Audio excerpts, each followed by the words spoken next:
권덕이 만난 사람, 오늘은 치킨 프랜차이즈로서 400여 개의 가맹점을 초단기간에 확보하고 글로벌 진출의 꿈을 키우는 치킨 플러스의 유민호 대표를 만났습니다.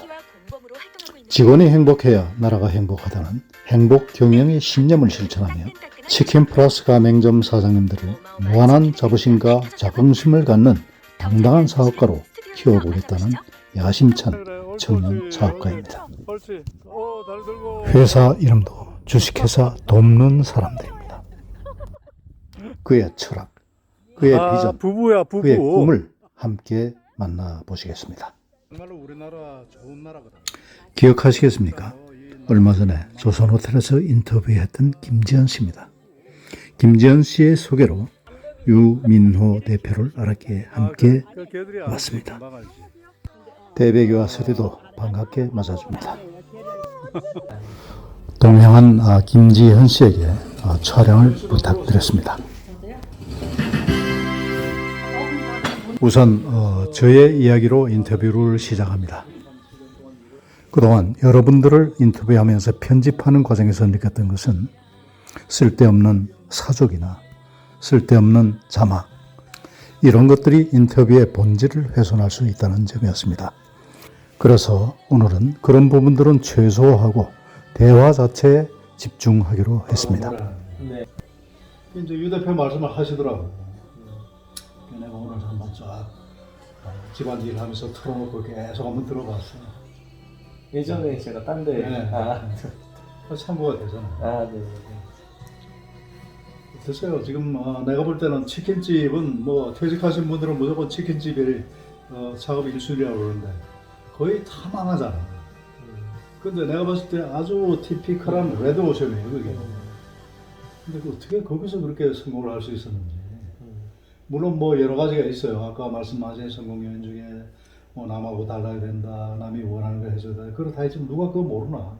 다 알지만 못한단 말이죠. 근데 우리 옆에 했단 말씀이야. 얘기 좀 해주세요. 그러죠. 근데 우선 치킨집이 사실 그 뭐냐면 왜 아직까지 되게 많냐면 저쪽 거. 네. 상대적으로 다른 업종에 비해서 사실 덜 망하기 때문에 그래요. 그래요? 수요가 이제 예를 들어 이거 좀 드세요. 음식 사업이 이제 음식 사업의 우선 특징이 음식 사업은 그 식습관, 사람의 어떤 식습관은 정말 약간 유전적으로도 어느 정도 이렇게 기록이 되나 봐요. 그러니까 우리나라 사람이 갑자기 우리나라에만 살던 사람이 갑자기 프랑스 가서 되게 고급 프랑스 사람들이 맛있다고 고급 음식을 먹어도 사실 별 맛이 없잖아요. 그것처럼 유전적으로 어느 정도 영향을 받는 건가? 아니면 어렸을 때부터 습관 때문에 그런지 모르겠는데 식습관을 한번 굳히면 쉽게 잘 변하지는 않아요. 그래서 이제 어떤 이제 외식이라는 게 어떤 트렌디한 산업과 다르게 한 번 정착하면서 무너지진 않는데. 그렇습니까? 네. 근데 이제 또 새롭게 나온 외식업 있잖아요. 새롭게 갑자기 뭔가 딱 등장한 외식업은 빨리 떴다 빨리 또 죽는 경향이 좀 있죠. 그러니까 트렌디한 거는 트렌디하다. 네. 네. 근데 일반적으로는 사실 일반적인 그냥 어느 정도 식습관이 이제 돼 있는 된장찌개, 김치찌개. 사실 이게 치킨도 한 30년 전부터 이제 우리나라에서 조금씩 이제 식습관으로 자리 잡는 간식으로 된 것 같고요. 근데 그리고 또 두 가지인데 하나는 또 똑같은 치킨집이라고 하더라도 매장에서 먹는 거는 사실 또 트렌드를 타는데 배달로 먹는 거는 그 트렌드를 많이 타진 않는 것 같아요. 왜냐면 그러니까 이제 매장에서는 안 팔고 배달만 하시는 거죠? 저희는 배달이 많아요. 배달, 그러니까 하기도 하는데 배달이 더 많다. 네, 배달이 거의 줍니다. 그게 왜냐면 또 배달 시킬 때는 소비자분들이 모르는 건 잘 안 먹잖아요. 리스크를 주기 그렇죠. 위해서 아는 브랜드를 먹잖아요. 그래서 배달형 어떤 음식은 띄우는 건 어려워요. 항상 뜨게 하는 건 어려운데 한번 뜨면 또 쉽게 잘 망하지도 않는 것 같아요. 내가 질문 순서가 잘못해서 소개부터 드려야 되는데 제 TV가 좀 그렇습니다. 좀 이해해 주십시오. 그때 공부는 어떤 공부였어요? 정보는 대학교 회계학. 회계학 전공이에요? 전공했습니다. 네. 공인회계사 하셨어요? 아 저는 대학교 때 회계사 자격 공인회계사 될 생각은 진짜 1도 없었어요. 왜 그랬죠? 네. 저는 사업을 하려고 했기 때문에 오케이. 저는 공인회계사는 저와의 길이 맞지 않다. 그럼 뭐 학교 졸업하고 그다음 커리어는 어땠어요? 창업하시고. 아 제가 창업을 그 하게 아이템을 정한 게 전 대학교 때 정한 거예요. 전 프랜차이즈 사업을 해야겠다. 대학교 때부터. 네. 그래서 그때 공인중 보통 대학생들이요 그런 생각 못 하거든요. 네. 그냥 뭐 나 같은 경우를 뒤쳐봐도 큰 뭐 공부도 대충 그 당시에는 공부도 대충 했고 뭘 해야 될지를 그러니까 막연한 거야. 네. 근데 그게 대학교 때부터 그런 결심이 있었다고 하면 그만큼 난 성공도 빠르다고 생각합니다. 왜냐면 확고한 내 갈 길을 그때부터 정했기 때문에 그에 필요한 지식들을 쌓았을 것이고 네. 그에 필요한 네트워크 정보를 네. 모았을 것이고 네. 그러니까 성공할 수가 있지. 네, 사실 말씀하시는 게 오랫동안 그거와 관련된 파고들어서 그리고 그 관련된 네트워크가 기반이 돼서 사실 빨리 성장할 수 있었던 것 같기는 해요. 맘스 치킨이라고 하세요? 맘스터치. 맘스터치. 네, 알죠. 잘 알고 있습니다. 그 회장님도 잘 아시겠네요. 아니 거기 저는 어떤 동종 업계 대표님 회장님들이 지금 프랜차이즈 협회 뭐 회장. 네, 맞아요. 그 거기는 햄버거. 사실 거기는 좀 햄버거. 햄버거. 네. 그건 저 우리 청춘합창단 위원회 갈 때 너무 네. 많이 도와주셨어요. 네. 그래서 내가 굉장히 감사드리고. 그렇구나. 네. 지금 현재 그러면 가맹점 몇 개나 되나? 저희가 한 420개 이 정도. 420개 전체 애니얼 그 레버뉴, 전체 1년 매출 하는 어느 정도? 이제 매장 매출 합계는 한 800억 정도 되고 본사 매출에는 한 300억. 본사 매출은 300억, 네. 매장 매출은 800억. 네. 1100억 비즈니스네요. 네. 아니, 저희는 300억. 이제 800억이 이제 근데 가맹점이고. 네. 그러니까 본사 매출이라는 것은 가맹점으로 받은 재료비나 네, 이런 맞습니다. 수익이 300억이네요. 네, 네, 대단하다. 네. 300억. 야, 300억 회사의 대표 네. 너무 젊으신데. 네. 실례좀 올해 나이가 어떻게 되세요? 제가 올해 40입니다. 어이? 40? 네. 그렇게 안 돼. 난한 21, 아, 네, 28그 그렇죠. 청년으로 봤어요. 네. 정말 동안이십니다. 아, 네. 또 김지현 대표님이 저 이렇게 피부과도 옛날에 끊어주셔가지고 500만 원 되는 거 끊어주셔서 두 분은 그 서로 아신 지가 얼마나 되셨어요? 지금 2년, 3년 대학원 동기예요 저희. 아, 그래요? MBA 대학원 이제 연세대 MBA 그러면 동기라서 연세대 MBA 제 후배네. 제가 50기예요. 아 제가 50기니까 그 편하다 그러니까. 내가 50기니까 이게 1991년. 와 진짜 그 당시에 와. 그때 내가 이제 그 당시에 이제 한보 건설에 제가 사장이었습니다. 네. 사실 사장 그 현직에서 나 공부하러 가겠습니다 하기가 좀 어려워요. 봉급받는 사장 입장에서는. 그래서 이제 몰래 댕겼지. 그래갖고 맨날 연세대학교 그 굴다리 앞에서 라면 한 그릇 먹고 가서 공부를 하고 그랬는데 들켰지 나중에. 안 들킬 수가 있나 찾았는데 뭐 수업 받는데 뭐 연락도 안 되고 그때는 비퍼나 이것밖에 없었을 때예요. 벌써 20몇 년 전인데 그때 사장님 몇 세 그때 사장님? 저는 일찍 됐어요. 나이 35살, 만 35세에 사장 됐으니까. 우와. 1986년도. 그래서 뭐 아마 대한민국 아마 최연소 건설사 CEO지 않나. 그냥 뭐 건설사도 일반 건설사가 네. 상장 건설. 네. 와 상장 건설사에 35살 때 CEO면 와 그러니까 엄청 파격이네요. 사람은 뭐 추억으로 이제 산다고 하는데 네. 그때 당시는 그게 뭐 그렇게 뭐 대단한 건지도 모르고 그렇게 귀한 줄도 모르고 살아보니까 그때 그 참 대단한 일이었어요. 그러니까 이제 내가 그 후감으로 저 사람은 35살에 사장이 돼서 지금 30몇 년 동안 사장하고 있다 뭐 이런 거 그게 자기의 어떤 그 역사가 되고 그런 게 되더라고요. 아무튼 그때 사장일 때 댕겼었는데 들켰어요. 그래갖고 우리 그 당시 회장님이 아니 전에는 공부를 많이 했는데 무슨 또 공부를 하러 다니냐 이거예요. 네. 그래서 이제 공부에 끝이 있습니까? 공부 좀 하게 해주십시오 해가지고 이제 허락 아닌 허락 받고 이제 했죠. 그러고 나서 이제 93년도에는 제가 하버드 비즈니스 스쿨에 갔어요. 뭐 비즈니스 스쿨에 MBA 간 건 아니고 그 최고 경영자 과정이 있죠. AMP라고 네. Advanced Management Program. 네. 그 112기로 내가 갔어. 와. 그때는 내가 간 이유가 너무 이제 회사가 복잡하고 그때 회사가 그런 일이 많고 그래서 그 수습하는 과정이 완전히 사람을 진을 다 빼는 거예요. 완전히 그냥 뭐랄까 번아웃이 돼가지고 회사를 그만두고 싶어. 근데 뭐 그만둘 수는 없으니까 핑계가 공부하러 갑니다. 나 공부 좀 보내주세요 이렇게 된 거지. 그때도 아니 공부 많이 하는데 또 무슨 공부를 그래서 저 가야 됩니다.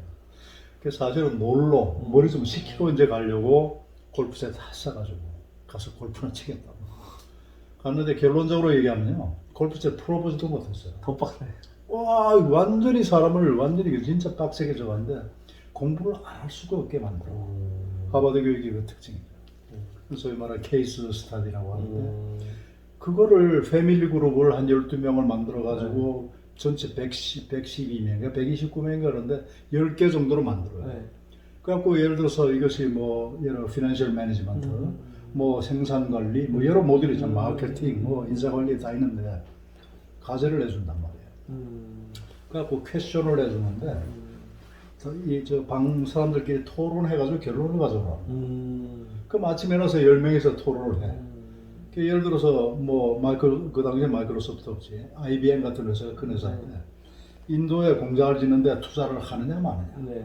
재무관리제 측면에서 뭐하나 뭐 이런 거야.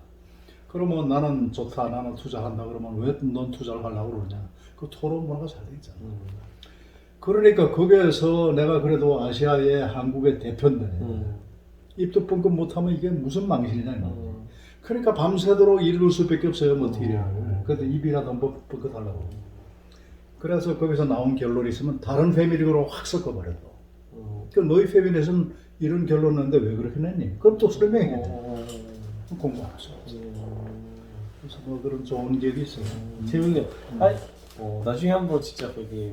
한번 가보세요. 근데 영어를 원래 잘하셨나요? 영어를 원래 뭐 잘한 건 아니고 네. 원래는 조금은 했지. 나는 뭐 유학도 안 가고 근데 어쨌든 영어 공부에 좀 하여튼 취미가 있어서 영어 성적이 괜찮았어요. 그러고 이제 회사 자체가 이제 해외 건설을 했기 때문에 네. 계속 이제 그 영어를 쓸 수밖에 없는 그런 상황이었었거든요. 네. 잘하진 못해도 그래도 이 대화는 되고 네. 알아는 듣고 이제 이 정도가 되니까 하버드를 간 거죠. 네. 그건 뭐 기본이니까. 한번 저 기회 되시면 꼭 한번 가보세요. 영어부터 어떻게? 영어 전혀 못하기 때문에. 요즘은 뭐 이 구글도 있고 다 있잖아요. 별로 내가 볼 때 그럴 거 없어요. 진짜 나중에 기회가 되면 꼭 한번 가보고. 그러시구나. 회사 네. 300억 매출. 앞으로 어떻게 회사 키우실 생각이십니까? 그냥 좀 그냥 이게 저도 한 20년 제가 이제 대학교 때부터 프랜 사업을 하려고 좀 준비를 해왔잖아요. 시작한 건 몇 년도야? 이 사업을 한지 치킨 플러스를 한지는 지금 4년 딱 됐어요. 그럼 그 전에는 뭐 학교 졸업하고 뭐 이제 창업을 하시겠다는 생각했고 어떤 그 커리어 패스를 거쳐왔는지? 이제 프랜차이즈 기업들도 다니고 그리고 프랜차이즈 본사. 프랜차이즈 기업에서 이제 배우셨구나. 네. 그 나도 창업할까 하는 시각으로 일하면서 배우셨구나. 그쵸. 그죠? 네. 보통 우리 그 젊은이들이 아무 생각 없이 회사 다니잖아. 좀 배웠으면 좋겠어. 그래서요. 네. 그게 아까 질문하신 거 중에 맞아요. 제가 왜 그때 대학교 때 딴 사람들은 그런 생각 안 하는데 저는 왜 그런 생각을 했을까? 잠깐 생각해봤어요. 잠깐. 근데 이게 저는 항상 이제 요즘에 특히나 나이를 한 살 한 살 이제 40 넘고 더 드는 생각이 항상 안 좋은 거에는 좋은 게 따라온다. 이게 빙고. 제가 그때 집이 인천이고 학교가 수원이었어요. 제가 경기대학교를 나왔는데 근데 맨날 지하철과 지하철을 타고 다니면 왕복 5시간인 거예요. 그렇겠네요. 왕복 5시간 동안 지하철을 타면 정말 할 게 없어요. 제가 뭐 음악 듣고 뭐 게임하고 듣고 그때는 지금처럼 스마트폰이 발달되지 않고 그러니까 그때 진짜 계속 서서 어떻게든 저는 심심하게 4-5시간을 이제 왕복을 갔다 온 거죠. 보통 사람 같으면 그냥 졸고 이러고 있을 텐데. 근데 또 서서 갔어야 됐어요. 서서. 만약에 앉았으면 잤을 텐데 서서 있어야 되니까 너무 심심하잖아요. 여보 당신도 좀 앉아. 참 재밌다. 그게 너무 심심했어 진짜. 그래. 그래서 뭐라도 생각을 해야 되잖아요. 가만히 서 있으면 졸면 계속 이렇게 서서 계속 졸 수는 없으니까 아마 그래서 그런 생각했던 것 같아요. 오케이. 네, 매일매일 진짜 아무 딴 거를 할 수 없는 시간이 저한테는 지금 너무 많았어요. 왜 사업을 해야 되겠다고 생각해? 사업에 그러니까 나름대로 나는 네. 우리 그 유 대표가 네. 철학이 있는 대표라고 생각을 해요. 아. 그래서 제가 인터뷰를 하는 거고. 네. 사업의 목적이라는 것은 물론 기업이기 때문에 당연히 이윤을 내야 네. 되지만 내가 볼 때 이윤은 수단이지 목적이 아니잖아요. 네.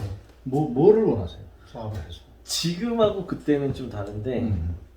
뭐 그때는 이랬어요. 그때는 그 이제 그 하루에 맨날 5시간 동안 심심하니까 미래에 대한 생각을 해봤죠. 근데 이제 물론 그게 결정적으로 군대에서 또 매일 보초 서야 되잖아요. 그때도 하루에 1시간은 맨날 심심했잖아요. 그러니까 그때 막 야한 생각도 하고 여자 생각도 하고 친구 생각도 하다가 당연하죠. 미래 생각을 한번 했는데 이제 졸업하면 이제 제대하면 전역하면 뭐하지? 근데 학점이 제가 1학년 때 2점 몇이었어요. 그러면 취업도 못 할 수 있겠다. 이들은 뭐 졸업하고 공부 열심히 해야겠다. 근데 그러면은 졸업하고 취업하면 그러면은 몇 살 때까지 일할 수 있을까? 근데 이제 한 그때 당시에는 60대쯤 정년퇴직이 좀 요즘 빨라졌죠. 그래서 5, 60대에 이제 그만둬야 되는데 그럼 그만두면 뭐하지? 근데 그만두면 결국에는 재취업을 하거나 결국에 언제 사업을 할 수밖에 없는 구조인 것 같더라고요. 오케이. 근데 이제 결혼하고 사업하고 60대 사업했는데 실패하면 어떡하지? 이 생각을 한 거예요. 그때 실패하면 그때 이제 애도 있고 와이프도 있을 텐데 망하면은 다 큰일 난다. 아, 실제로 지금 와이프 애가 있어요? 아 지금 없어.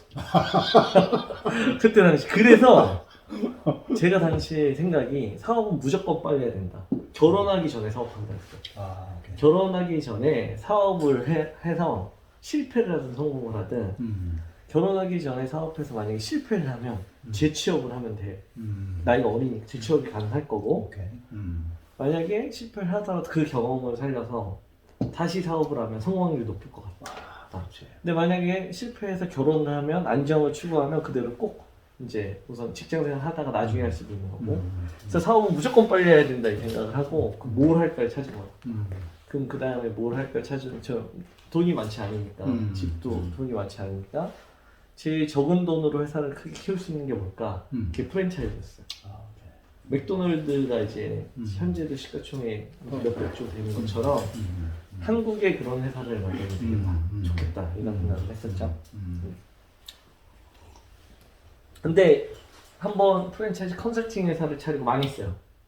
그 돈이 이제 빚을 한 6, 7년 갚았어요. 아, 그래요? 네. 그건 뭐 어떤 업종의 프랜차이즈였어요? 프랜차이즈 본사를 컨설팅 해준 건데 경영 컨설팅을 해준 건데 정부에서 돈을 지원 받으면서 오케이. 제 자격증이 있어가지고 관련돼서 근데 이제 그거에 잘못돼서 망했다기보다는 제가 그때 사업 처음 해봤잖아요. 그러니까 그때는 되게 자기 관리가 전혀 안 돼요. 돈 씀씀이도 관리가 안 되고 그리고 제가 사장이니까 출퇴근 시간 제가 다 마음대로 할 수 있잖아요. 그러니까 정말 자기 관리가 안 된 거예요. 그러다 보니까 이제 씀씀이도 커지고 이제 매출액이 좀 줄어드는데 막 돈 이제 씀씀이는 줄이지 못하고 하니까 결국에는 막 사채도 쓰고 뭐 신용카드 돌려받고 막 이러다가 아니 그 컨설팅 비즈니스를 하는데 그 컨설팅이라는 게 그 뭐 그렇게 사채를 빌려 쓰고 할 정도의 돈이 필요했나요? 아 그게 컨설팅은 한 번에 돈이 많이 들어오잖아요. 그렇지. 한 번에 돈이 많이 들어오고 그걸로 일을 하고 만약에 그게 수익이 좀 수주가 줄어들면 그거에 따라 비용을 낮춰서 써야 되고. 근데 인원들도 많았어요. 아니 직원들은 없었는데 2명? 2명으로. 네, 이 정도 있었는데 그것도 이제 처음에는 공동으로 하고 막 했는데 이런 거죠. 컨설팅을 한 번 하면 예를 들어 한 달에 원래 월급을 2, 300만 원씩 당시에 받다가 갑자기 한 달에 3천만 원이 들어와요. 그러면 돈이 되게 많아지잖아요. 그럼 돈 씀씀이가 무슨 얘기? 이제 이렇게 해서 씀씀이 컸는데 그게 계속 가는 게 아니잖아요. 그게 그래서 그게 이제 1,000만 원으로 줄어들면 그 500만 원 줄어들면 그걸 이제 줄여서 뭔가 생활하거나 해야 되는데 이제 그때 그 씀씀이 커진 거를 줄이는 게 쉽지 않았죠. 무슨 얘기? 그래서 뭐 앞으로 더 잘 되겠지. 그걸 한 몇 년 했어요. 그 한 2년? 3년? 한 2년, 3년 했던 것 같아요. 그러니까 프랜차이즈 회사에 근무도 하다가 네네네. 컨설팅 하다가 네. 그 이후에는 바로 다른 그 창업하시기 전에 또뭐 다른 그 일을 또 하셨나요? 네, 그리고 이제 빚을 갚아야 되니까 그때 이제 빚이 너무 많아져서 이제 지인들 것까지 최대한 갚고 이제 안 되면 개인회생 신청해서 5년 동안 아, 취업을 해서 돈을 갚은 거예요. 취업을 어디로 했어? 취업을 그때 이제 컨설팅을 이제 같이 했다는 형이 저한테 어느 회사에서 지금 소개를 시켜줘가지고 이제 거기를 갔죠. 거기가 이제 그 티바두마리 치킨이라고, 두 마리 치킨? 네, 아, 티바두마리 치킨이라는 그 회사예요. 그래서 이제 거기서 원래 이제 한 3, 4년? 거기가 한 3년, 4년 이제 그 전에도 다른 데서 갔고 여기서도 이제 갔다가 인생 역전이네. 그 빚을 젊었을 때 빚을 지시고 그걸 봉급으로 다 갚자면 얼마나 힘들었겠어요. 그래서 그 사업의 이유가 옛날하고 그때는 좀 바뀌었어요. 옛날에는 그 진짜 나중에 미래에 대한 거였는데 그때는 이제 사채업자한테 전화도 오고 그때 이제 되게 힘들었던 그 30대 중반 신혼들 결혼하는데 저는 이제 뭔가 모든 빚만 잔뜩 있고 돈 모아놓은 돈 없고 전 미래가 이제 결혼도 못하고 이러다 보니까 약간 그러면서 그 회사에 다니면서 많이 그때 아픔을 많이 경험해왔지. 그래서 그때 당시에는 그 아픈 사람들을 좀 이렇게 좀 즐겁게 해줬으면 좋겠다. 오케이. 이 생각이 사실 그때. 아, 그때 그런 맞아요. 생각을 했어요? 네, 그때 그렇게 된 것 같아요. 그때 되게 힘들었다가 그나마 이제 그 회사에서 또 대표님이 엄청 잘해주셔가지고 그 대표님이 잘해주셔가지고 뭔가 좀 저도 좀 행복하고 희망을 찾는 과정에서 어떤 그때 사업을 하게 된 기회가 좀 더 사람들이 좀 즐겁게 좀 일을 할 수 있는 회사를 만들었으면 좋겠다고 생각을 했었는데 포인트, 그 포인트. 그러니까 이제는 그 사업의 목적이 같이 일하는 사람들을 좀 즐겁고 네. 행복하게 만들어야 되겠다. 네, 행복 경영이네. 네, 그러니까. 저희는 정말 우리 휴넷하고 똑같네. 네, 어제 그 기업 가치 봤을 때 저희 회사 기업 가치랑 되게 비슷해요. 그래서 내가 조금 아까 들어봤더니 네. 개인들의 그 행복 굉장히 중요시 여겨요. 네. 나는 그 신봉자거든요. 네. 그래서 사실은 내가 사단법인 행복한 경영.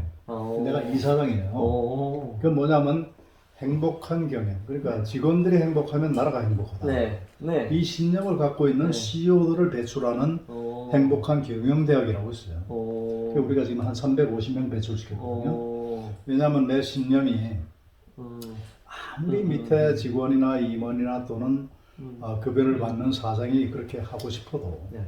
안 돼요. 행복 경영, 직원이 행복한 회사는 단 한 사람의 굳은 결심이 필요해요. 네. 내가 겪어본 바에 의하면 그래. 네. 그 단 한 사람이 누구냐? 네. 최고 회사 주인이에요. 네. 그 주인의 마음이 안 바뀌면 이게 안 되더라 이거지. 네. 그래서 휴넷에서는 그 주인의 마음을 한번 바꿔보자고 그런 뜻을 갖고 계신 분들을 무료로 우리가 교육을 시킵니다. 그래갖고 행복한 경영대학이라고. 그래서 이번에 이제 9기가 이제 내년부터 이제 시작하는데. 그 기업 이름이 똑같아. 보니까 법인카드도 다 만들어주고. 네. 그래 뭐 자율근무 뭐 이런 건 기본이겠네. 네. 회사 자랑 좀 해주세요. 저희 회사는 약간 좀 이렇게 서로 좀 존중하고 배려하는 게 좀 인생이 즐겁잖아요. 약간 이런 거에 갈등이 있는 회사예요. 왜냐면 회사에 어떤 직원이 들어왔는데 일을 아예 안 해요. 출근도 예를 들어 어디 외근 간다고 놀아요. 자, 이런 친구가 있어요. 그럼 열심히 일하는 친구가 있어요. 열심히 일하는 친구는 이제 화가 나기 시작하죠. 그렇죠. 화가 나요. 막 그래서 여태까지 이제 기존에 약간 자본주의는 그래서 열심히 일하는 이 친구를 앉혀내면 이 안 일하는 친구를 앉혀내면 그렇죠. 같이 일을 안 하게 되잖아요. 그렇죠. 이게 공산주의가 무너지는 거잖아요. 근데 저는 약간 이런 실험을 하고 있죠. 이제 이 친구한테 이런 얘기를 해요. 무슨 얘기냐면 좀 기다려줘 보자. 왜냐면 너는 일을 좋아하니까 열심히 이렇게 일을 해서 넌 이만큼 어떤 보상도 좀 더 받고 다른 사람 얘처럼 지금 세상에 누가 일을 잘하기 싫어하는 사람이 어딨냐. 이 세상에 일을 잘하고 싶지 않은 사람은 하나도 없다. 근데 그게 유전적 영향이든 어렸을 때 환경이든 아니면 지금 어떤 힘든 거든 지금 상황이 아직 그거를 잘 경험하지 못하더라고요. 야, 이 마음이 넓고 그 페이션스를 갖고 기다려준다 그래서. 네, 그래서 한번 그 옆에를 좀 얼마나 기분 좋지. 너가 열심히 돈을 번 거를 지금 같이 저 친구한테 기회를 줄 수 있고 우리 같이 갈 수 있는 게 얼마나 좋냐. 이렇게 주식을 만들려고 노력을 하고 있어요. 그렇게 되면 결국은 그 일 안 하던 친구도 일을 잘하게 되겠죠. 우선은 좀 그런 믿음은 있고 다만 이제 그 사이에 제가 엄청나게 그 친구한테 쪼긴 하죠. 쪼기는 하는데 이제 다른 친구들은 이제 욕하지 않게 서로 이렇게 쪼고 또 이렇게 뭔가 좀 돌봐주기도 하고 하면서 같이 하죠. 그게 굉장히 중요한 것 같아요. 직원들을 어떤 회사의 하나의 어떤 기계적인 어떤 부품으로 인정하지 않고 하나의 어떤 그 가족으로서 그다음에 그 개인의 그 잠재력을 충분히 발휘할 수 있는 환경 만들어주고 그렇잖아요. 개인은 전부 다 자기 인터레스트를 위해서 일하는 거예요. 따지고 보면. 그러니까 나는 그 자리 이탈한 말을 좋아하는데 결국은 우리가 타인에 대한 배려, 타인에 대해서 봉사 이런 것들도 궁극적으로 그렇게 하면서 느끼는 내 기분이 좋은 거예요. 결국은 자리 이탈이다. 그래서 우리가 지금 직원들을 그냥 단순한 생산 수단으로만 여기던 시대에서 지금은 그런 것들이 오히려 그 잠재력을 키워주고 오히려 그 본인의 그 스스로 해야 되겠다는 그런 어떤 모티브를 굉장히 줌으로써 나중에는 그런 직원이 더 열심히 더 할 수 있는 거죠. 네. 저는 진짜 그런 게 좀 아까 말씀하신 것처럼 이게 사람이 제일 즐겁게 사는 인생은 행복하게 사는 인생은 내가 뭐 가치 있다고 느낄 때. 그렇습니다. 네.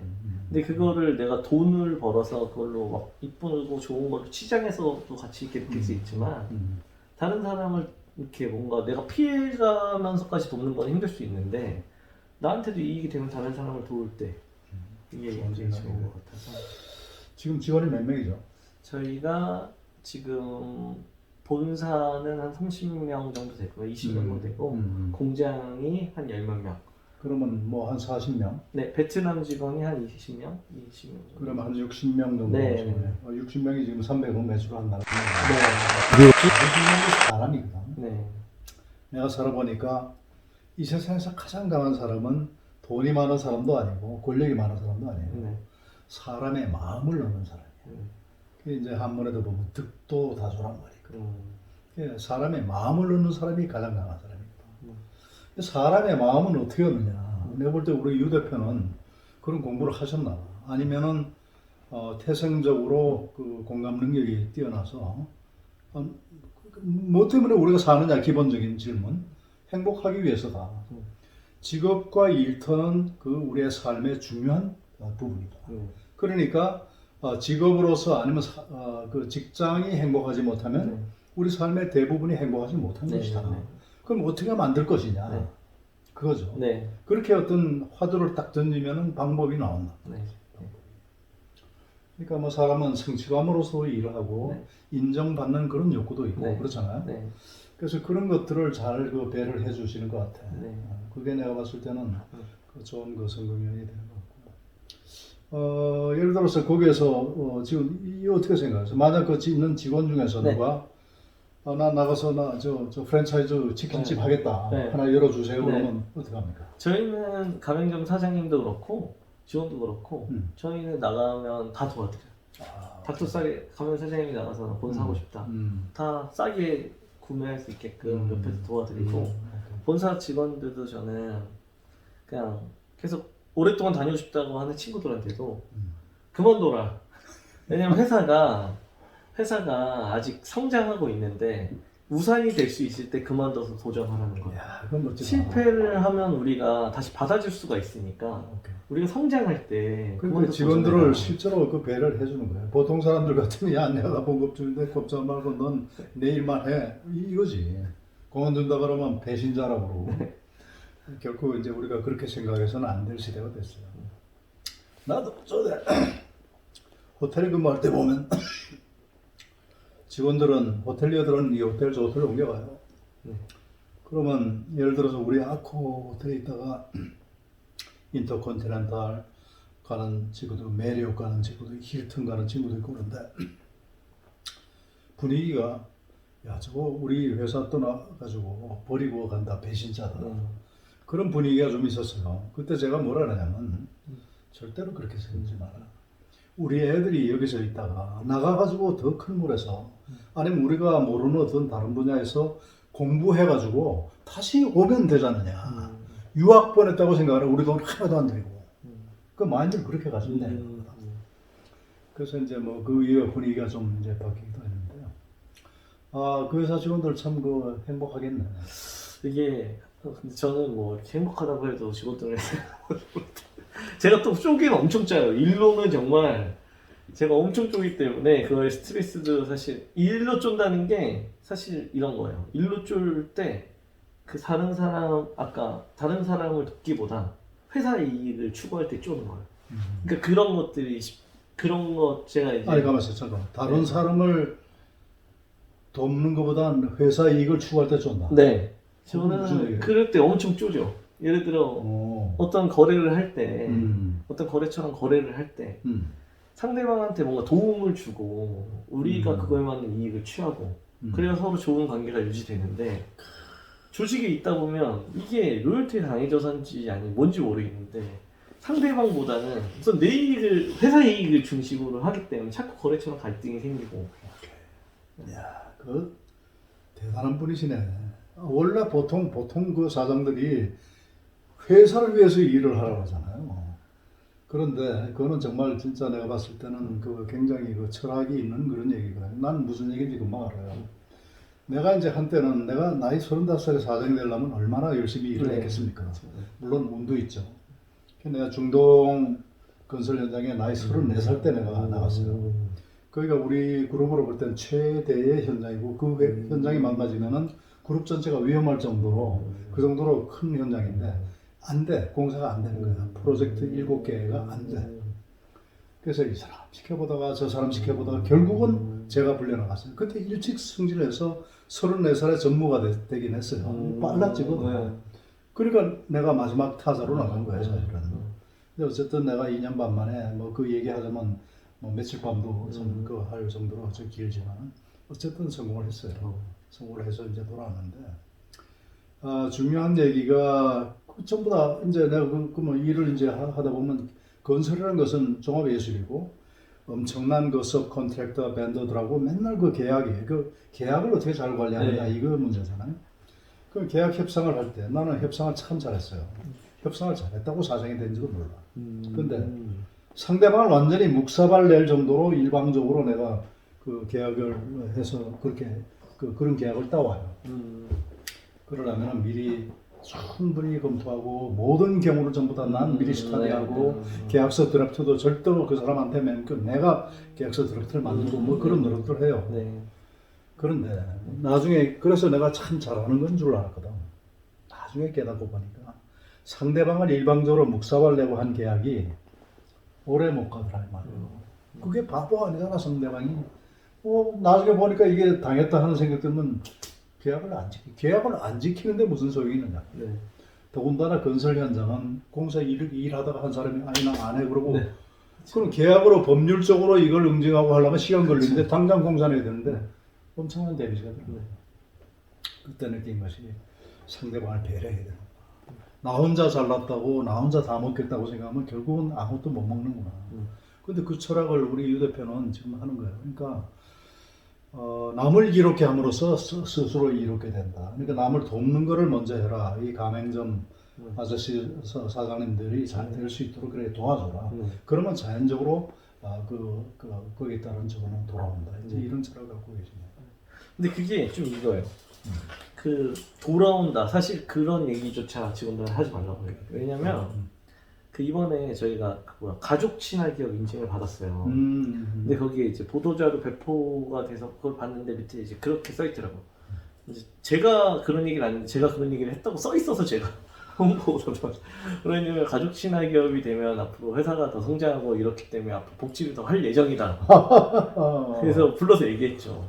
다음부터는 내가 얘기 안 한 게 나와서 상관없는데 어떤 일을 어떤 우리가 옳다고 생각하는 일을 하는데 그게 음. 우리 회사가 잘 되기 위해서 그걸 한다. 오케이. 이런 내용은 앞으로 절대 나가지 못하게 좀 해줘라. 제가 좋은 얘기네. 옛날에 테마록이라는 제가 대학교 때 대박. 테마록 그 소설을 음. 봤는데 그 마지막이 말세편이었어요. 되게 오랫동안 말세편이 제가 좀 그때 음. 좀 아직도 기억나는 좀 충격이었어요. 진짜 뭐였냐면 거기에 주인공은 예를 들어 이런 거죠. 그 주인공이 그 다른 사람 어떤 아기가 태어났는데 아기가 적그리스도로 추정된다는 거예요. 그래서 많은 종파에서 죽이려는 사람과 살리려는 사람이 막 싸워요. 죽이려는 사람은 세상을 멸망시킬 존재니까 죽이려고 하고 어떤 데는 또 적그리스도니까 죽이려고 하고 살리려는 데는 이건 다 신의 뜻이니까 살리려고 하고 다 어떤 목적을 갖고 다 움직여 싸우는데 주인공이 재밌는 선택을 했어요. 주인공은 살리는 선택을 마지막에 하는데 왜 살리냐고 했더니 그럼 다들 목적 갖고 살아가는데 목적이 나한테 전혀 중요하지 않고 이 한 아이의 목숨이 소중하다. 그게 되게 저는 당시 멋있어 보였어요. 그래. 그래서 다들 어떤 목적을 갖고 사람들이 막 그런 움직이는데 이 주인공은 그 목적이 자기 신념, 옳다고 생각하는 이제 그거를 지키는 그래서 아 나도 좀 저렇게 되고 싶다. 그게 좀 있었던 것 같아요. 근데 그때도 근데 계속 이기적이었는데 이제 그게 좀 그다음 실천하게 된 거는 아까 제가 빚을 되게 막 오랫동안 갚고 돈이 없고 근데 또 우울증도 그때 그렇겠네. 우울증도 빠지면서 제가 아픔을 아니까 이제 다른 사람들의 아픔을 좀 이제 알게 된 거예요. 그러니까 이 세상에 모든 경험 중에 쓸데없는 경험은 하나도 없단 말이 맞아요. 그걸 통해서 네. 또 그만큼 느낀 거 아니에요. 네. 그게 없었다면 어떻게 전혀 사실 전혀 그런 생각 안 하고 사업하면 계속 나도 그래요. 여기를 극동건설 내가 사장으로 잘 나갈 때 그때가 97년도 IMF 바로 직전이에요. 그 극동건설이 IMF 딱 맡게 되니까 회사가 갑자기 법정관리 딱 들어가는 거예요. 법정관리 들어가면 뭐 당연히 지금 현재 우리 같은 사람은 바로 그래서 정말 나이 47살 때 그런 식으로 확 꺾어져 버리니까 야심은 많고 그래서 내가 왜냐면 당장 어디 가서 나를 설명할 말이 하루아침에 사장 자리를 잘려버리니까 전에는 내가 저 어디 뭐 극동건설 사장입니다 그러면 그렇습니까 이러는데 어디 가서 나 뭐라고 얘기할 적이 없어. 그러다 보니까 어린 마음에 야 이거 정말 그러니까 나가기도 싫고 이제 그런데 또 그래도 또 어쩔 수 없이 나가면 사람들이 나를 알아주지 않으니까 막 기분 나쁘고 막 이래. 그래서 빨리 사람들이 나를 알아주게 해야 되겠다. 그러려면 빨리 명함 하나 파야 되겠다 해서 창업을 무리해서 내가 했어요. 쫄다닥 다 망했지.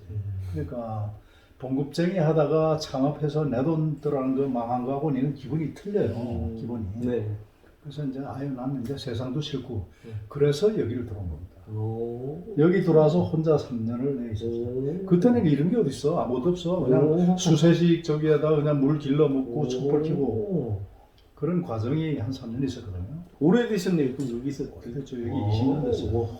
그래서 여기가 들어올 때 무예지지라고 아마 보셨겠지만 참 좋은 터라고 생각되는 것이 여기서 내가 배설을 2번이나 더 했단 말이에요. 그래갖고 2004년도에 제주 하얏트 리전시하고 석유호텔에서 사장으로 오라고 연락이 왔어요. 물론 뭐 그 오너하고 나 친구지만 평생 건설만 하던 사람이 무슨 갑자기 호텔 사장이냐. 그래갖고 처음에는 그랬더니 내가 당신을 아는데 당신 잘할 수 있다고. 그래서 호텔로 발을 들어온 거예요. 그 어쩌다 한 1년 하다가 뭐 또 여러 가지 안 맞아. 그래서 다시 또 일로 들어왔어. 그리고 또 여기서 세워라 하고 혼자서 밥 끓여 먹고 있는데 집사람은 그 당시는 학교 선생님이에요. 그러니까 같이 올 수가 없어. 그 과정에서 많이 느꼈죠. 그러다가 2008년도에 아쿠아 엠바스 코리아에서 다시 또 사장으로 오라 그래서 가서 거기서 10년을 있었다고. 그러니까 여기가 오늘 잘 오신 거예요. 여기 터가 좋은 땅이에요. 여기가. 여기 왔다 가신 분들은 내 생각일지 몰라도 다 잘 되셨어. 베스트셀러 작가가 되고 영전하고 뭐 이런 분들. 그렇게 믿읍시다. 네네. 그래서 지금 방금 얘기하지만 바로 그런 어떤 유 대표의 아픈 그런 과거가 있었기 때문에 지금 할 수 있는 거예요. 나도 마찬가지야. 그때 혼자 3년여 보냈던 그런 시간이 없었으면은 지금도 그저 혼자 잘난 줄 알고 그러고 그랬을 거야. 근데 이제는 그렇게 한번 딱 꺾여져 보고 여기 한번 생각해보세요. 사방에 인가가 없잖아. 더더군다나 지금은 길도 이렇게 했지만 그때는 막 길도 엉망이고 엉망이야. 혼자 있어보세요. 한 3년. 완전히 돛담는 기분이라는 그쵸. 거죠. 완전히 여기서 와 3년을. 그래서 그때는 기본적으로 인간의 근본을 생각 안 할 수가 없어. 하늘의 별을 보더라도 우리가 보통 뭐 도심에서 별 볼 일도 잘 없지만은 봐도 아 뭐 별이구나 달이구나 이 정도죠. 근데 그 근원을 자꾸 생각하게 되죠. 그러니까 이제 깊이 생각하게 되죠. 그래서 썼던 책이 저기 이제 청사는 내게 나되어 생각하고 뭐 이런 책. 그 책의 모든 그 기본이 여기서 이제 다 나오고. 그러고 이제 뭐 밖에 나가서 나중에 책 제가 한 번씩 다 드릴게요. 아, 감사합니다. 그러다 보니까 그런 지금은 그렇게 얘기할 수가 있어요. 그래서 늘 이제 어려움을 겪는 분들에게는 네. 그게 약이 될 거다 반드시 네. 그렇게 생각하는 게 그게 맞는 얘기지. 유 대표도 이제 그렇구나. 어떠세요? 지금 앞으로 지금 어떤 계획을 갖고 계세요? 개인적인 삶, 그다음에 회사 두 가지로 나눠가지고 생각합니다. 뭐 또 어떻게 보면 나눌 수도 없죠 이제는. 그 삶이 곧 일이고 일이고 삶 뭐 이런 생각 저는 하는데 네. 어떤 그 삶의 기본적인 목표가 있을 것 같고 네. 또 기업으로서의 또 기본적인 목표가 있을 것 같은데. 네. 회사는 그 좀 어차피 뭐 사업을 이게 옛날에 사업을 대학교 때 생각했을 때도 어차피 한번 할 사업이면 이제 크게 엄청 큰 회사를 만들어 보자. 오케이. 이거고 지금도 사실 그 생각은 변하지 않는 게 이게 약간 이런 거? 우리 회사가 정말 아까 그런 진짜 일을 안 하는 친구도 이렇게 뭔가 서로 뭔가 돕는다는 서로 기회를 주고 돕고 해서 더 큰 성과를 만약에 낸다면 지금 넷플릭스가 지금 고민이 병역에 대한 고민이 이게 있어요. 왜냐면 넷플릭스가 최근에 되게 성장했잖아요. 그렇죠. 넷플릭스는 이런 주의라고 책에 이제 돼 있더라고. 그게 넷플릭스는 직원들이 되게 만족도도 높고 즐거워요. 근데 거기는 일을 잘하는 사람만 남겨놓고 못하는 사람은 전부 퇴직금 많이 주고 보내기 때문에 모두 행복하긴 해요.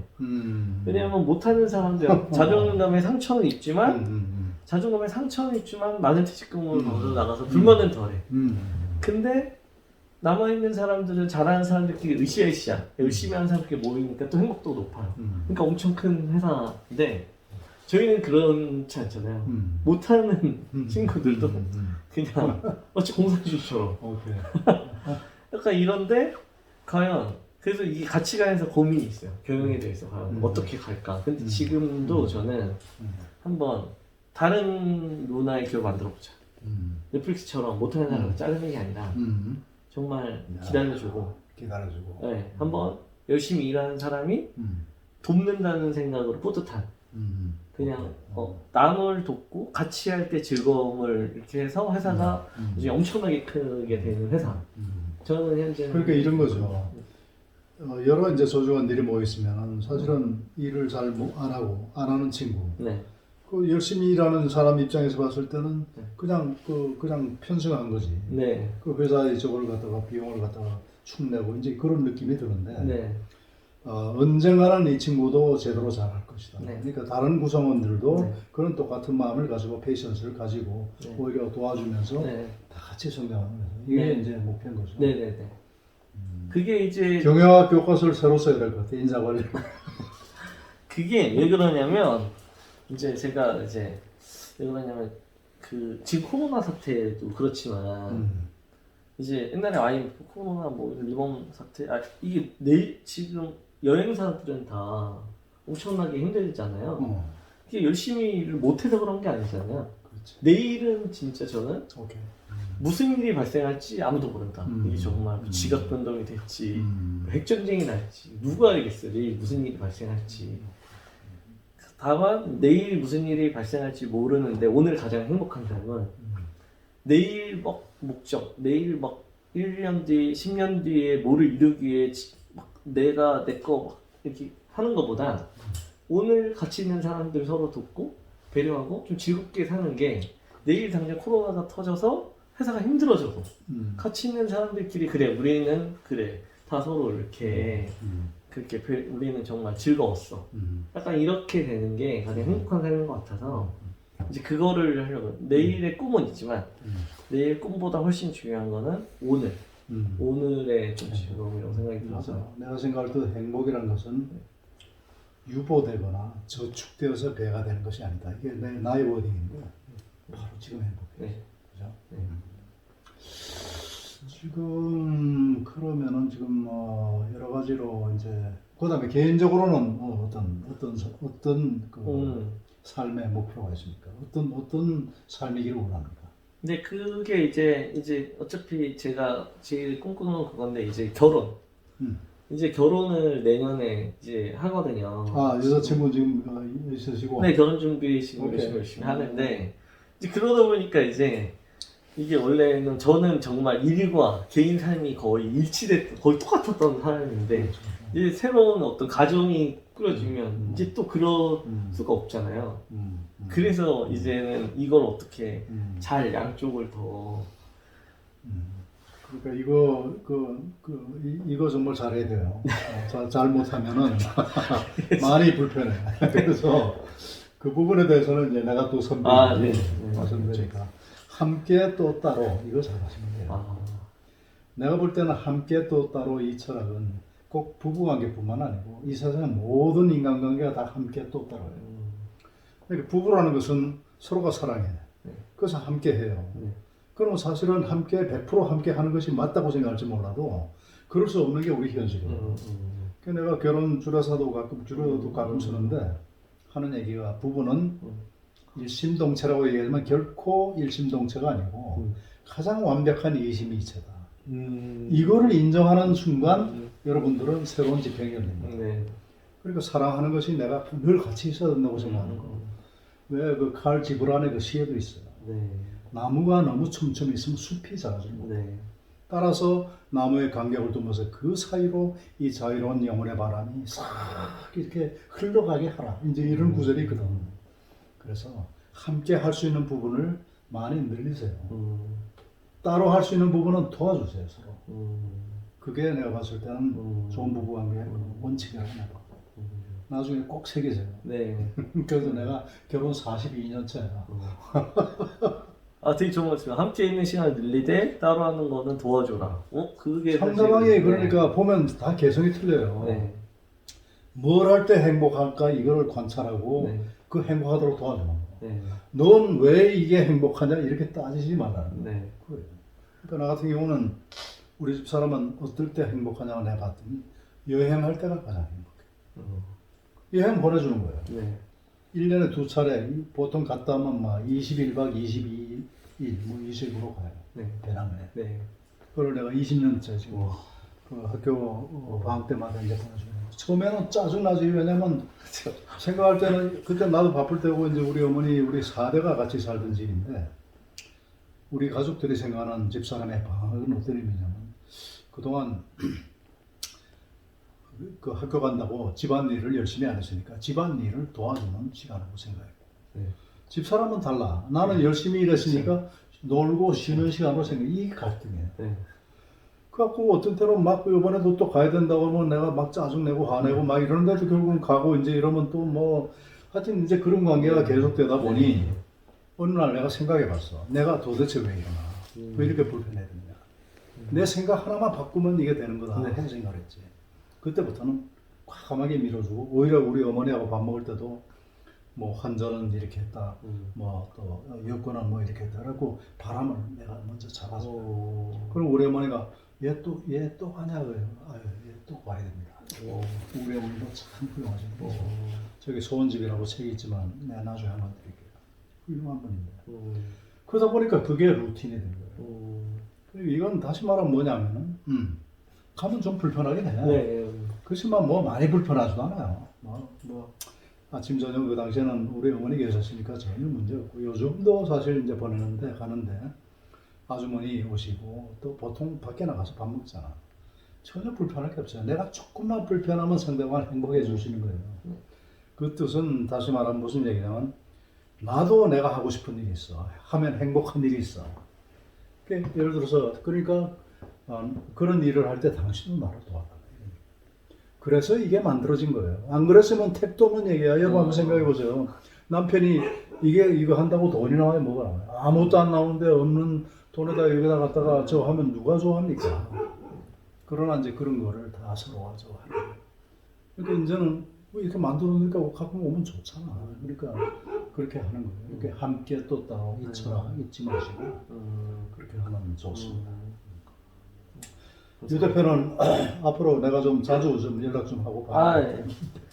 저 갑자기 호텔의 서비스나 이런 것도 되게 많이 엄청 잘 아시겠어요. 내가 이제 호텔 어쨌든 매니지먼트 회사 10년 사장을 했잖아요. 네. 그리고 우리 아코 엠바스더 호텔이 전국에 25개예요. 네. 우리나라에서 제일 큰 호텔도 이제 우리 브랜드예요. 네. 그 용산 드래곤시티 서울. 오. 그다음에 이제 페어먼트라는 가장 높은 하이 럭셔리 브랜드가 또 내년 1월 먹고. 근데 다 그 10년 동안 내가 그렇게 잘 만들었는데 사실 나는 잘 몰라. 나는 그렇게 잘 아는 사람들을 잘 다룰 수 있는 사람이었지. 내가 무슨 서비스를 어떻게 하고 뭐 또 무슨 뭐 커피를 어떻게 만들고 이런 거는 나는 사실 관심 받겠어요. 관심 받기고 내가 물론 뭐 친구였으면 하겠지만 나는 그런 거죠. 완벽하게 인파먼트를 줬거든요.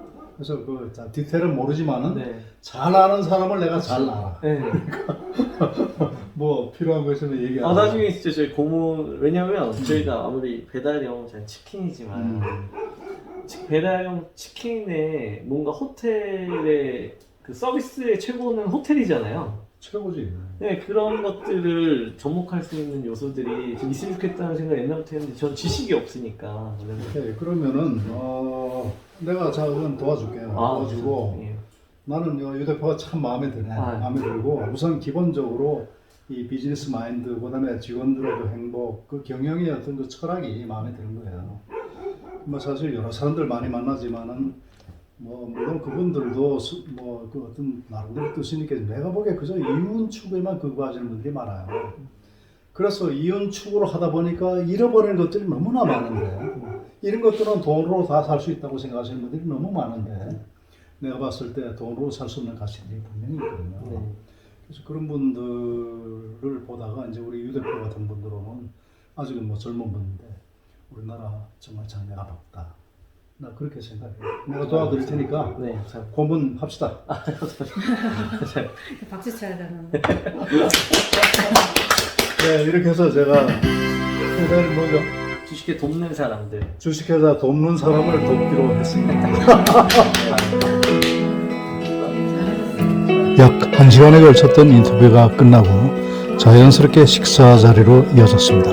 메뉴는 떡국이었습니다. 그런데 사실은 본 인터뷰보다도 이 식사 자리에서 이루어진 그 대화가 훨씬 더 유익했습니다. 계속 보시겠습니다. 내가 어디 갈 때 무슨 내가 마지막 그 인생 마지막 쪽으로 치킨집을 냈다 이게 아니고 정말로 보람 있는 직업이다. 이거 하면서 행복하고 나도 행복하고 우리 치킨 그 드시는 분들 행복하고 나는 정말로 보람 있는 일을 하고 있다. 그걸 잘 심어주시면 그게 성공이 돼요. 행복한 마음으로 치킨을 만들어서 치킨도 맛있어질 것 같아요. 당연하죠. 당연하죠. 그러니까 재료도 좋은 재료 쓰고 그게 그 좋은 이 가공 그 마인드가 들어가고 그다음에 가격 경쟁. 결국은 이제 그 경쟁이라는 코스트 리더십에다 디퍼런시에이션 두 가지거든요. 어떻게 차별하냐, 어떻게 가격을 낮추냐. 이거다 말이에요. 두 가지를 이제 동시에 잡을 수가 없다고 옛날에 생각했지만 블루오션 스트레치에서는 두 가지가 동시에 잡힌다 이런 얘기 아니에요. 그걸 지금 하신 거예요. 내가 경영학을 공부를 좀 했거든. 그래서 경영학 교수를 좀 했어요. 동국대학교에서. 내가 한 15년 내가 겸임교수를 했어요. 치킨 내가 진짜 한번 먹고 싶고 이제 그러네. 체리 블로? 그 우리 선배님이야. 대학 선배님이야. 체리 블로. 그러면 이제 튀긴 치킨 그거만 지금 하시는 거야? 프라이드만. 한 오로지 프라이드 하나로. 프라이드랑 양념 이제 프라이드 기반. 하나 또 있는데 뭐지? 펫푸드 있잖아요. 댕댕이 치킨. 저희가 저희가 그 강아지용 치킨을 만들었어요. 그래서 주문할 때 이제 사람들은 치킨 시키고 강아지들이 막 그러니까 강아지도 이제 먹을 수 있게 닭가슴살로 강아지 그런 간식 만드는 업체랑 제휴해가지고 5,000원 추가하면 강아지용 치킨도 같이 가는 거 만들었거든요. 내가 한번 저 우리 강아지들 꼭 한번 먹여봐. 강아지 있는 줄 알았으면 가자.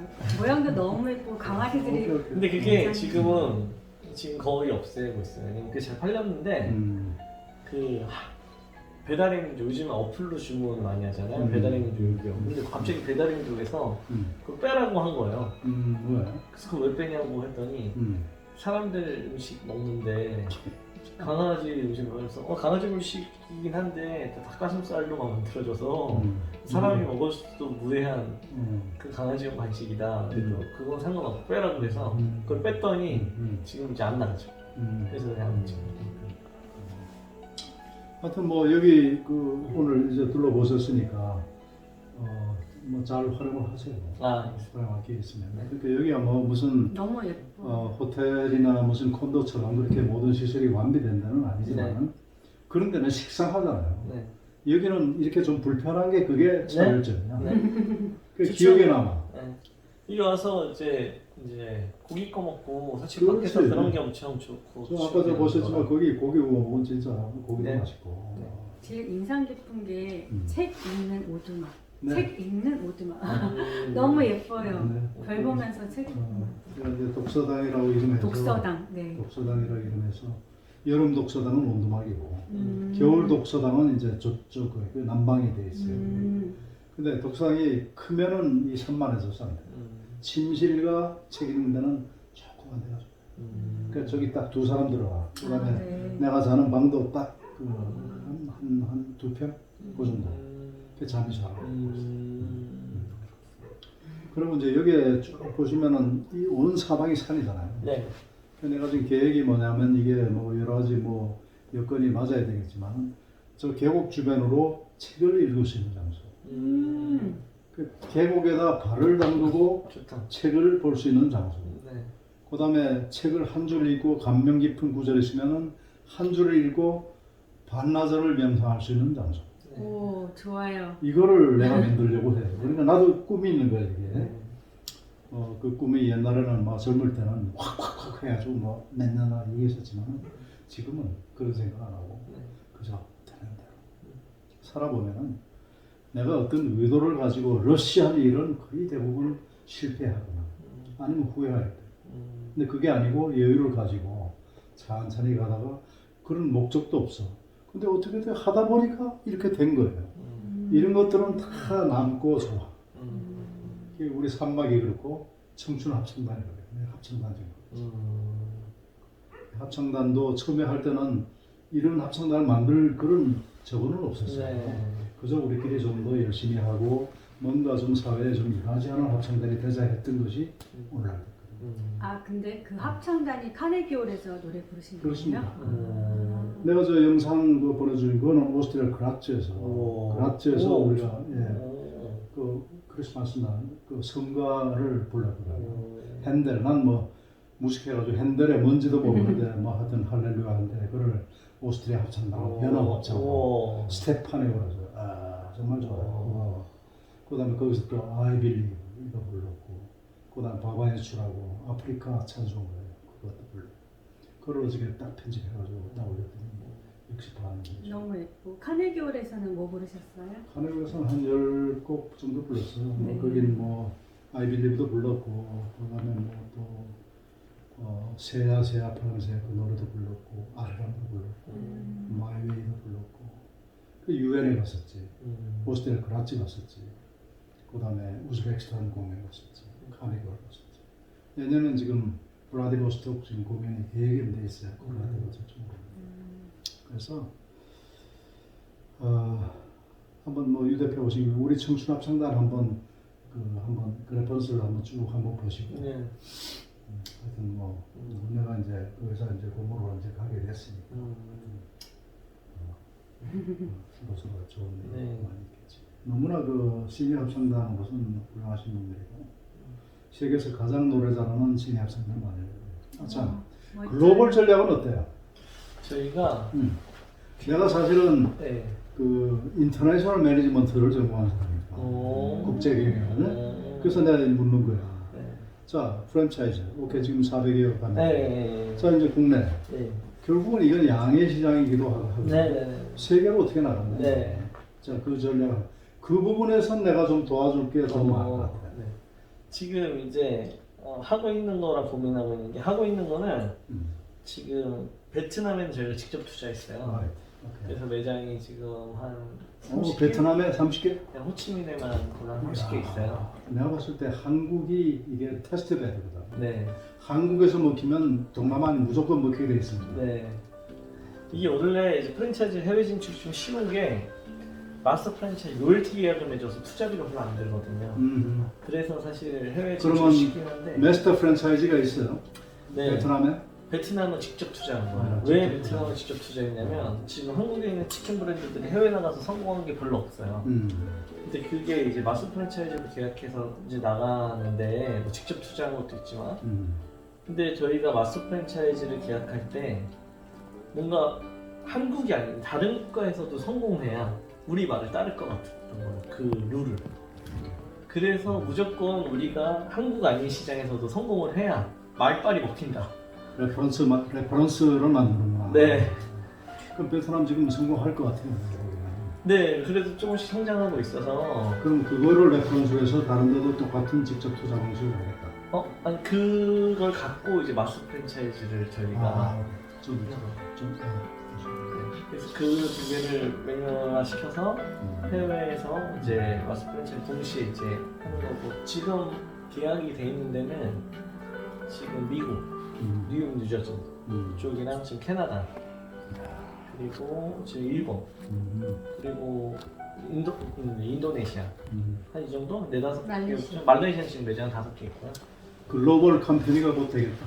네. 그렇게 되면은 근데 이제 고민은 이거예요. 뭐냐면 지금의 고민은 지금 말레이시아 있는데 그 중국에도 지금 마스 프랜차이즈로 해서 했는데 확실히 이게 기업이 작은 이제 개인 중심의 어떤 기업의 마스 프랜차이즈를 저희가 좀 로열티 싸게 해서 이렇게 해서 한번 해봤는데 외식업을 하는 분들, 외식업을 하고 있는 분들한테 그냥 했는데 이게 그 현재 우리 회사에서 얘기하는 어떤 그런 거보다는 과거에 그런 운영했던 방식을 잘 자꾸 고수하려고 그러지. 네. 그래서 이제 앞으로 파트너를 어떻게 찾냐 사실 그게 제일 중요할 것 같아서. 그러니까 이게 마인드세트가 비슷해야 되거든요. 네. 프랜차이즈 가장 중요한 게 뭐냐면 음식이나 또는 그 프로덕트의 퀄리티를 얼마나 유지하는 이것도 중요하지만 네. 문제는 소프트웨어. 네. 이거를 받아들이고 네. 똑같은 방식의 이거를 갖다 할 수 있는 그런 업체를 찾는 게 중요하거든요. 네.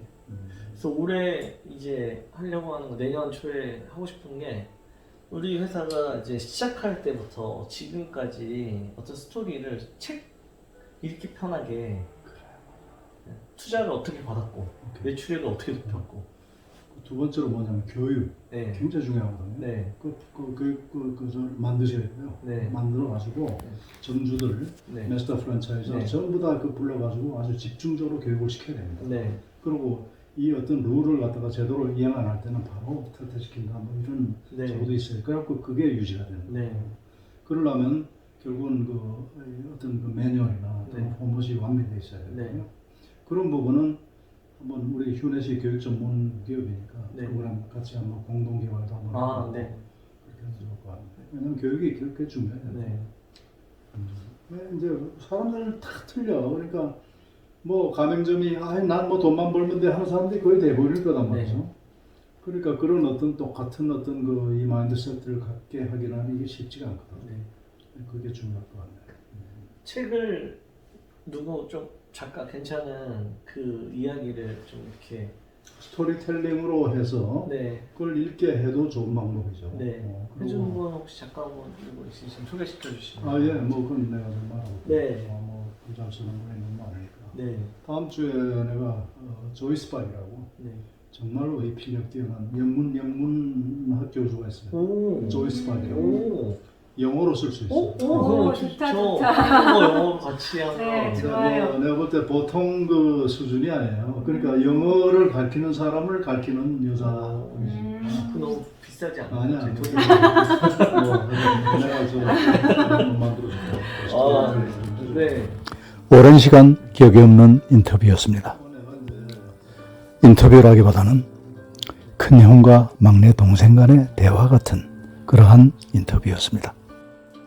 저는 이 젊은 청년 사업가와의 대화에서 많은 것을 배웠습니다. 여러분들은 어떠셨습니까? 식사 시간입니다. 본적TV였습니다. 오늘도 행복한 하루 되십시오. 감사합니다.